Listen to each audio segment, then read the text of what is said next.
হচ্ছে চিকেন খাচ্ছে আর আমরা হচ্ছি এই যে বার্গার নিয়েছি, আর এই পাশে হচ্ছে চিকেন সাব বার।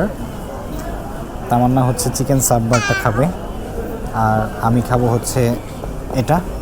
দুইটা পানি নিছি, টোটাল বিল আসছে হচ্ছে 570 টাকা। কিন্তু ওনারা কেন যেন আমার কাছ থেকে 70 টাকা কম রাখলো জানি না। তবে দোকানে যে ছিল উনি চিনে ফেলছে আর কি, বলতেছিল ভাইয়া আপনি টেক আনলিমিটেড এরিয়া না? পর বললাম হ্যাঁ, হয়তো এই জন্য রাখছে জানি না। টোটাল হিসাব করে দেখলো যে 570 এসেছে। পরে বললো ভাই আপনি 500 টাকা দেন। Thank you so much you guys.